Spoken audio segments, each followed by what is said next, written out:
오늘 하나님께서 우리에게 주신 말씀은 신약성경 누가복음 5장 12절에서 16절 말씀입니다. 신약성경 누가복음 5장 12절 말씀에서 16절 말씀까지 봉독하겠습니다. 예수께서 한 동네에 계실 때에 온몸에 나병 들린 사람이 있어 예수를 보고 엎드려 구하여 이르되 주여 원하시면 나를 깨끗하게 하실 수 있나이다 하니 예수께서 손을 내밀어 그에게 대시며 이르시되 내가 원하노니 깨끗함을 받으라 하신대 나병이 곧 떠나니라.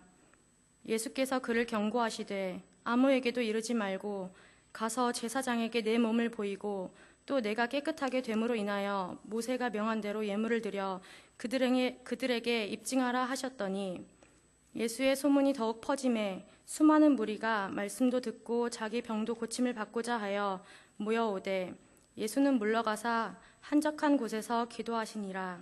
아멘.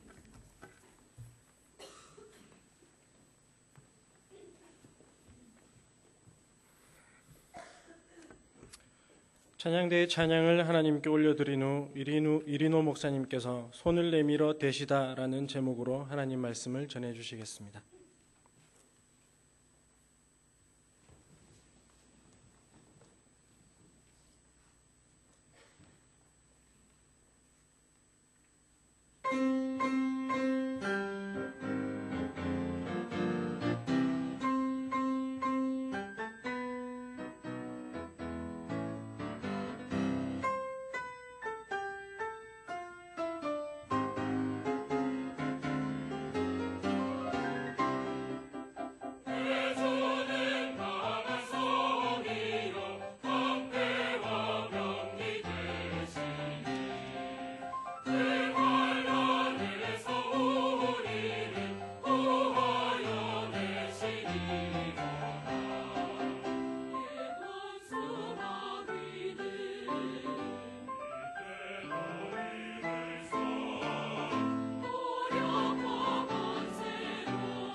아멘.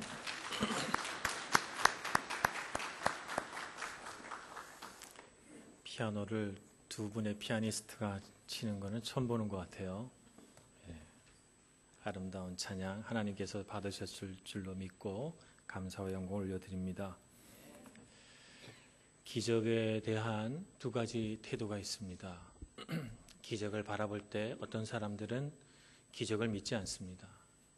우리 사람이 느끼는 이 오감에는 반드시 오류가 있습니다. 오류가 있기 때문에 우리가 실제로 눈으로 봤다고 생각하지만 그것이 실제 하는 것이 아니라 환상일 수가 있어요.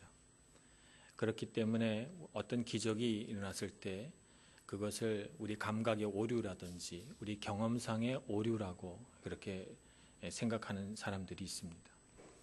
그런가 하면 어떤 우연의 일치, 어차피 일어날 건데 시간적으로 우연하게 겹쳤기 때문에 기적으로 그렇게 생각될 수 있다, 이렇게 보기도 합니다. 그런가 하면 우리 안에 있는 어떤 심리적인 영향, 심리적인 효과가 기적처럼 보이는 현상을 만들어낸다, 이렇게 설명하기도 합니다. 그래서 기적이라고 하는 것을 과학과 논리라고 하는 것으로 풀어서 그것을 더 이상 기적이 아닌 것으로 만들어버리는 분들을 만날 수 있습니다. 그런가 하면 기적에 대해서 열광하는 사람들도 만날 수 있죠. 기적을 굉장히 중요하게 생각하고 기적을 숭배하고 기적이 일어나는 순간을 열광합니다. 기적이 일어났다는 사실은 내가 특별하다는 것을 증명하는 그런 하나의 조건이라고 생각을 하는 것이죠. 그래서 내 삶에 자꾸 기적이 일어나기를 바라고 또 기적이 일어났던 것을 자랑하고 그것을 사람들에게 설명하는 것을 큰 기쁨으로 여기고 기적을 경험하지도 못하고 그것을 알지도 못하는 사람을 어떻게 보면 좀 이렇게 얕잡아 보는 이런 경향을 가지고 있는 분들도 보게 됩니다. 이런 기적에 대해서 열광하는 쪽으로 깊이 들어가게 되면 그 끝에는 이단이 있습니다. 그래서 여러 가지 열광주의, 기도를 해서 갑자기 병이 나았다든지 이런 쪽으로 너무 깊이 들어가서 이단에 빠지는 이런 분들도 보게 됩니다. 기적을 경험한 사람들이 있습니다. 기적을 경험한 사람들이 있는데 기적을 경험한 사람들에게도 두 가지 현상이 나타납니다. 어떤 사람은 기적을 경험하고 나서 그 마음 가운데 흔들리지 않는 믿음이 생겨나는 것을 봅니다. 기적을 경험하기 전에는 그런 굳센 믿음이라든가 이런 것이 없었는데 믿음이 생기는 것이죠. 가치관이 변화됩니다. 삶의 어떤 목표가 달라집니다. 성품이 변화되고 인격이 변화되는 것을 볼 수 있게 됩니다. 요즘 한국에서 다니엘 학습법이라고 하는 것으로 유명해진 전도사님이 한 분 계세요. 김동환 전도사님이라고 하시는 분이 계신데 그분의 어머님이 이 김동환 전도사님을 낳고 나서 원인 없이 한 7년간을 한 7살 될 때까지 계속 아파서 누워 계셨다고 합니다.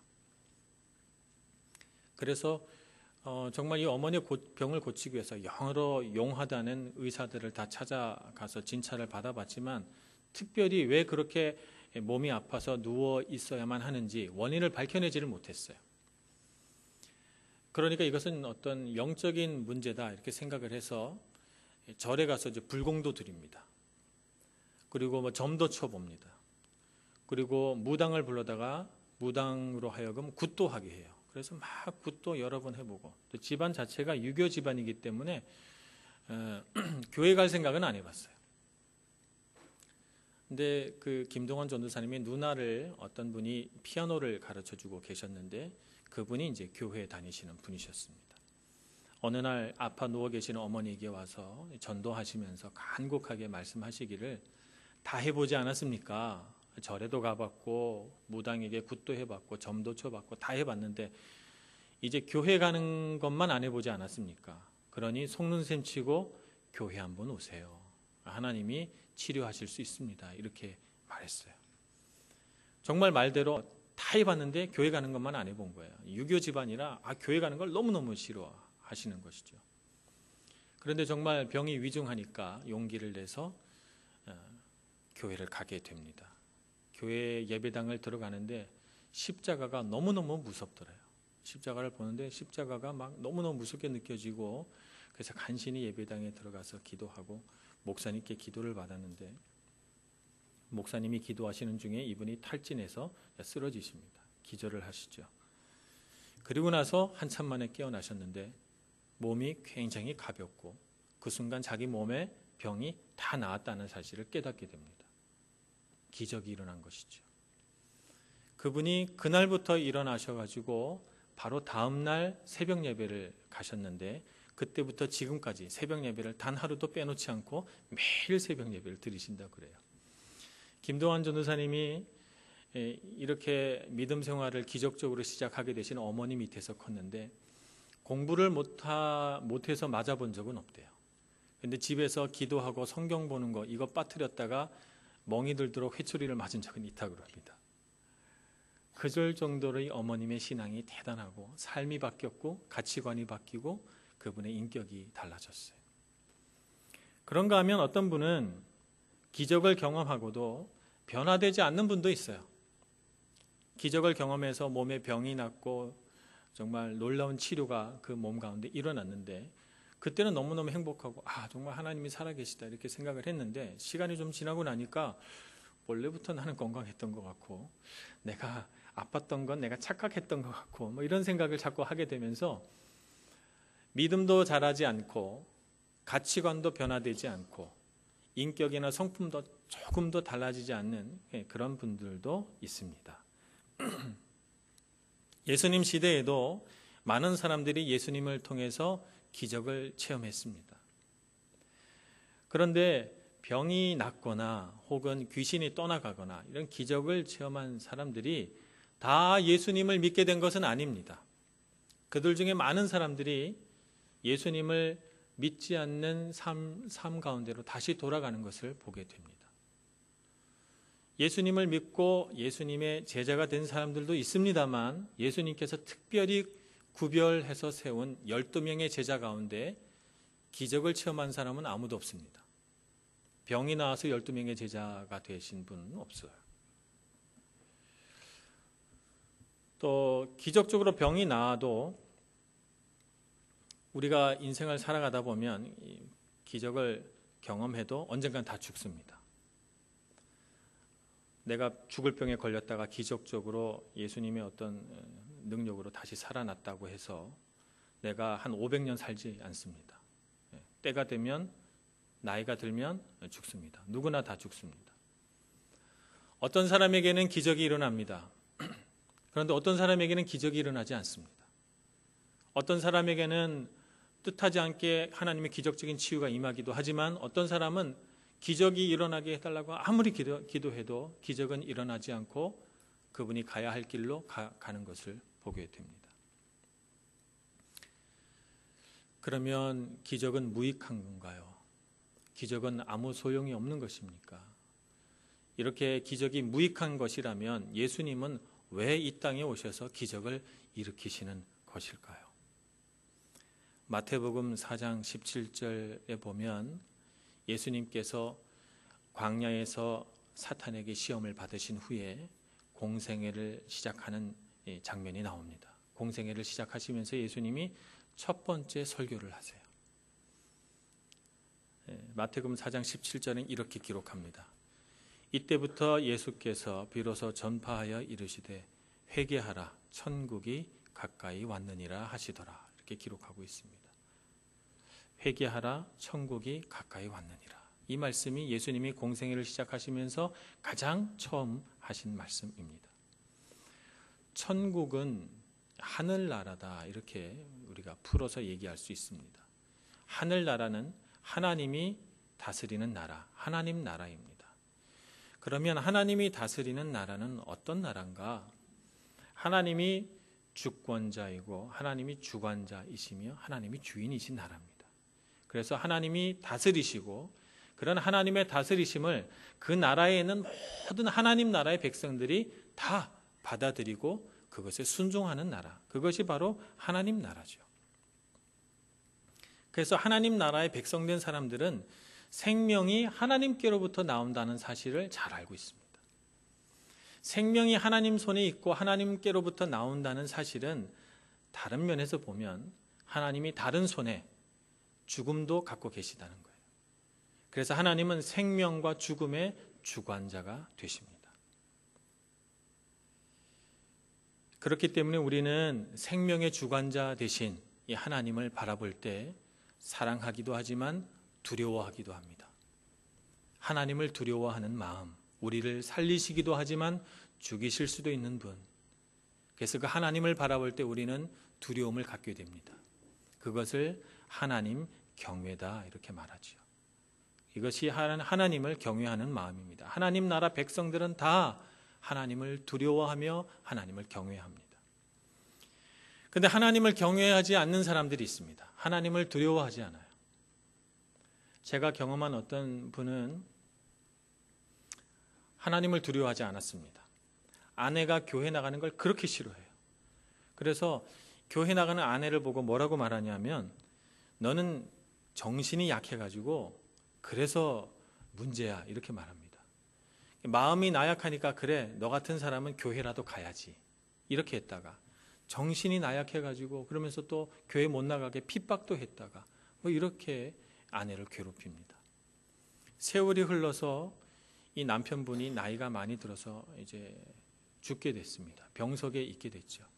아내는 이 남편이 하나님을 안 믿고 세상을 떠나게 되는 게 너무 안타까운 거예요. 죽기 전에 한 번이라도 예수님을 만나고 그래서 회심하고 천국에 갔으면 좋겠다. 이 아내의 바람입니다. 그래서 저에게 와서 자꾸 요청하는 거예요. 병원에 와서 기도 좀 해달라고. 그래서 제가 이 남편분이 그렇게 교회를 싫어하고 목사를 미워한다는데 제가 무슨 봉편을 보려고 갑니까? 남편에게 동의를 받으시고 저를 부르세요. 제가 이렇게 요청을 했는데 어느 날 저한테 와서 이제 남편이 말도 못할 정도로 쇠약해지셨다는 거예요. 그러니까 제가 와서 기도해도 꼼짝도 못할 테니까 와서 기도를 해달래요. 그래서 좋다. 그래서 제가 한번 기도하겠다. 그래서 병원에 갔습니다.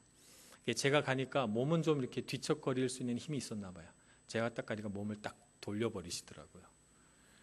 그래서 제가 그러거나 말거나 그분 몸에 손을 얹고 기도를 시작했습니다. 하나님 이 영혼을 구원해 달라고, 하나님 두려워하는 마음을 달라고 제가 기도를 했습니다.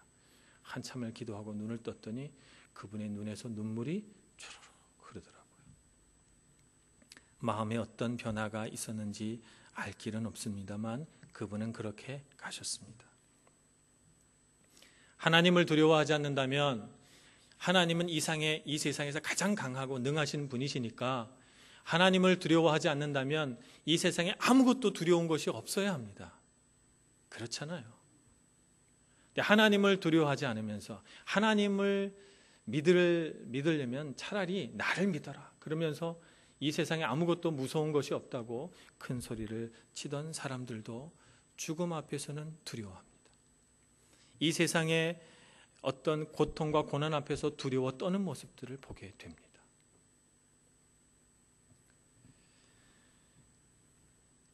많은 사람들이 하나님을 두려워하지 않으면서 두려워하는 많은 것들을 마음속에 숨기고 있고 그것에 붙잡혀 살아가는 것을 보게 되지요.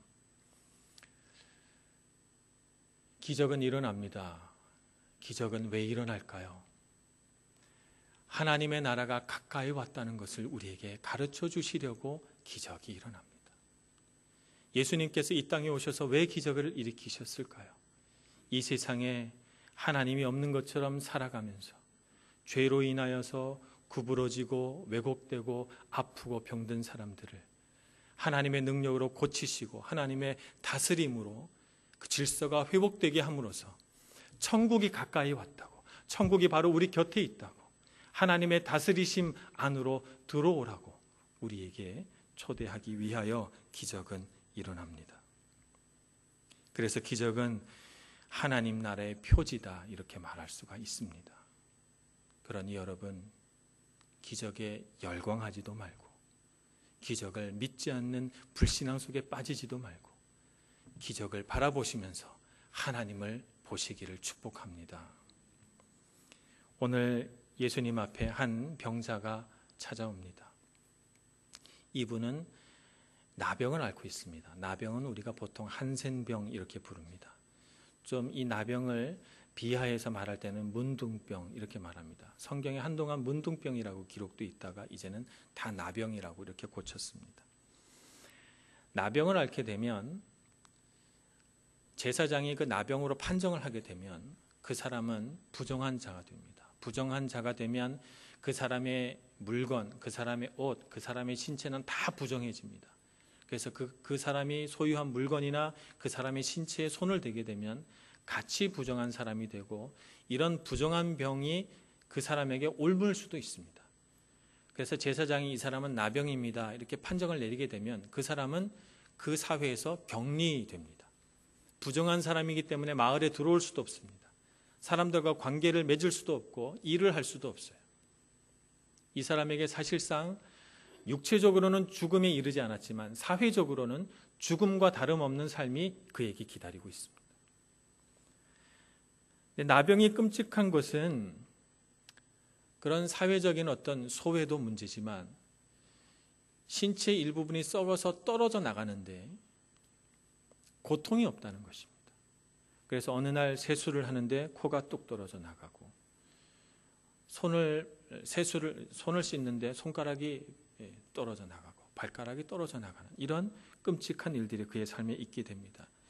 이런 것을 나병을 앓았던 시인인 한하운 시인은 이렇게 표현을 했습니다. 그의 시 소록도 가는 길, 소록도에 나병 환자촌이 있었죠. 소록도 가는 길에 이렇게 표현합니다. 가도 가도 붉은 황토길, 숨막히는 더위 속에서 절름거리며 가는 길, 신을 벗으면 버드나무 밑에서 찌까다비를 벗으면 발가락이 또 한 개 없다. 앞으로 남은 2개의 발가락이 잘릴 때까지 가도 가도 천리길 전라도길이라고 하는 시를 쓰셨습니다. 무척 담담하게 쓰셨지만 이 안에 나병을 앓고 있는 사람의 애환과 고통과 슬픔이 그대로 배어져서 이 시를 읽는 사람으로 하여금 가슴이 아픈 그런 고통을 느끼게 해줍니다. 예수님 앞에 나온 이 나병 환자가 바로 그런 사람입니다. 말할 수 없는 고통과 아픔을 지니고 주님 앞에 온 사람이죠. 이 사람은 자신의 고통을 달리 표현할 길이 없지만 너무너무 아픈 삶을 살았을 것으로 봅니다. 그런데 예수님께서는 이 사람의 아픔을 보셨어요. 예수님께 감히 내 병을 고쳐주세요 라고 말도 못해서 오늘 성경에 보면 이 사람은 예수님께 이렇게 말합니다. 주여 원하시면 나를 깨끗게 하실 수 있나이다. 이렇게 말합니다. 그냥 단순하게 예수님 제발 부탁이니 제 병을 고쳐주세요 라고 말하면 될 텐데, 이 사람은 감히 나같이 부정한 사람을 예수님이 고쳐줄 마음을 가지실까 자신이 없어서 정말 한껏 자기 자신을 낮추어서 주님 당신이 원하시면 제 병을 고칠 수 있나이다 이렇게 표현합니다. 예수님은 이 사람의 말을 그대로 반복합니다. 내가 원하노니 깨끗함을 받으라 이렇게 말하죠. 마치 이 사람이 한 말, 그 말을 이렇게 공중에다 써놓는다면 이 사람이 한 말 그대로 예수님이 그 말을 다시 반복해서 말에다 말을 딱 붙입니다. 말에다 말을 붙인 것처럼 예수님께서 이 부정한 자의 몸에 손을 대십니다. 부정한 자의 몸에다 손을 대면 예수님도 부정한 사람이 되고 이 악한 병에 예수님도 걸릴 수 있는 것을 분명히 알면서 예수님은 이 사람의 몸에 손을 대십니다. 그리고 내가 원하느니 깨끗함을 받으라는 말씀을 하시죠. 폴 브랜드 박사라고 하는 분이 있습니다. 이분은 평생을 나병 환자들을 고치는데 헌신한 사람입니다. 인도의 어느 마을에 초대를 받아서 말씀을 전할 기회를 갖게 됐어요. 이 마을은 나 환자들이 전부 모여 사는 마을입니다. 나병을 앓다가 나은 사람도 있고 지금 현재 나병을 계속 앓고 있는 사람도 있는 그런 마을입니다.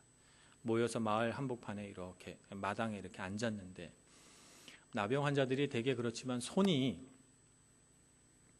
손가락 5개가 다 성한 사람이 없어요. 어떤 사람은 손가락 5개가 다 없어서 손바닥만 남은 사람들도 있고, 어떤 사람은 손가락이 1개, 어떤 사람은 손가락이 2개 남은 사람도 있습니다. 이렇게 손가락이 1개나 2개 남은 사람들을 일컬어서 문둥이 갈고리 손가락이라고 이렇게 부릅니다. 비하에서 하는 말이죠. 이런 사람들은 다른 사람들이 자기 손을 보는 걸 아주 부끄러워합니다. 그래서 거기 온 사람들의 대부분이 손을 감춥니다. 품에 이렇게 넣은 사람도 있고 엉덩이 밑에 깔고 앉은 사람도 있고 하여튼 손이 안 보이게 하고 전부 마당에 모여 앉았습니다. 이 폴 브랜드 박사가 말씀을 전합니다. 저는 손을 보는 의사입니다. 저는 손을 보면 그 사람이 어떤 삶을 살았는가 대충 짐작할 수 있습니다. 그래서 저는 예수님의 손은 어땠을까 하는 것을 늘 생각했습니다. 예수님이 태어났을 때 아기 때 그 보드랍고 연한 손, 또 자라면서 연필을 잡고 공부를 하시던 예수님의 그 가녀린 손, 아버지 요셉을 따라 목수일을 배울 때 망치를 들고 못을 박던 예수님의 손, 그리고 마지막으로 병든 사람을 고치셨던 예수님의 손을 상상해 봅니다. 이렇게 말씀을 전하셨어요. 병을 고치시던 그 손이 병을 고치시던 그 예수님의 손이 십자가에 못 박히셔서 불구가 되셨습니다. 손에 구멍이 나시고 손이 형체가 삐뚤어지고 보기 흉측하게 불구가 되셨습니다. 예수님은 아마 자신의 신체가 온전하기를 바라셨을 텐데 왜 그렇게 되셨을까요? 십자가에 못 박힘으로써 세상의 모든 불구자들과 자신을 동일시하기 위하여 예수님은 자기 손을 하나님께 드린 것입니다. 이렇게 말씀을 전하셨어요. 그러면서 여러분들께 한 가지 손을 더 소개합니다. 부활하신 예수님의 손. 많은 사람들이 부활하면 온전한 모습으로 부활되는 것을 상상합니다. 우리 인생의 가장 아름답고 찬란하던 때의 모습으로 부활하기를 소원하지 내 인생의 가장 추하고 지저분하고 못생긴 모습으로 부활하는 걸 원치 않을 거예요. 그죠? 아마 예수님도 그러셨을 텐데 예수님은 구멍난 예수님의 손 그대로 부활하셨습니다. 불구의 손으로 그대로 부활하셔서 의심하는 도마에게 너의 손을 내 손에 넣어보라 이렇게 말씀하셨죠.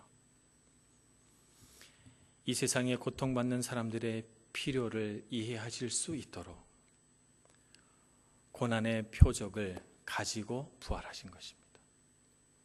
예수님은 그런 분이시죠. 이 설명을 들은 그 자리에 있던 많은 나병 환자들이 브랜드 박사의 말이 끝나자마자 손을 높이 들고 손을 모읍니다. 인도에서는 이렇게 손을 모으고 나마스테라고 하는 것이 존경의 표시라고 합니다. 이제껏 감추었던 손을 다 들고 그 조각난 손으로 나마스테라고 말하면서 하나님께 영광을 돌리게 됩니다. 기적이 왜 일어날까요? 기적은 하나님께서 지금도 우리와 함께 하신다는 것을 가르쳐 주시기 위해서 기적이 일어납니다. 내가 너의 고통을 알고 내가 너의 슬픔을 알고 내가 너의 상처를 안다고 말씀하시기 위해서 오늘 우리에게 기적을 일으키십니다. 그래서 우리 아픈 마음을 싸매어 주시고 우리의 어그러진 육체를 고쳐주시고 우리를 하나님 앞에 나가게 해주시죠. 예수님의 또 다른 별명이 임마누엘입니다. 임마누엘은 하나님이 우리와 함께 하시다라는 뜻을 가지고 있습니다. 임마누엘의 하나님, 예수님은 우리와 고통과 슬픔과 눈물을 같이 하시려고 이 땅에 오셨습니다. 그래서 슬픔 당한 사람에게, 병으로 신음하는 사람에게 치료와 회복을 주시는 그런 분이십니다.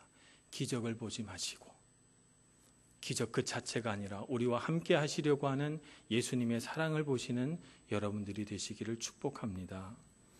예수님은 그래서 함께 하신다는 사실을 알려주시기 위해 나병을 앓고 있는 그 환자의 몸에 손을 대시고 깨끗함을 받으라 이렇게 말씀하십니다. 예수님은 이렇게 사람들을 고치시고 나서 그 많은 사람들이 모여서 예수님을 만나기를 소원하는데 이 사람들을 버려두고 혼자서 한적한 곳으로 올라가십니다. 누구를 만나기 위해서일까요? 하나님을 만나기 위해서입니다. 세상의 아픈 사람들을 향해 손을 대셨던 예수님이 이제 능력 주시는 하나님을 만지기 위하여, 그 하나님에게 손을 대시기 위하여 주님 앞으로 나아갑니다. 주님으로부터 능력을 공급받고, 주님으로부터 회복되고, 주님으로 인하여서 평안하며, 주님으로 인하여서 쉼을 얻기 위하여 하나님의 몸에 손을 대기 위하여 기도하며 나아가고 있는 것입니다. 오늘 우리는 이런 예수님의 삶을 닮을 필요가 있습니다. 세상의 고통을 향하여 우리도 손을 대며, 또 하나님을 향하여 손을 높이 들어 주님을 향해서도 하나님 앞에 나아가셔서 하나님으로부터는 치유와 능력과 기적을 덧입고 세상에는 회복과 사랑과 함께함을 나누어 여러분들 되셔서 예수님과 동행하고 예수님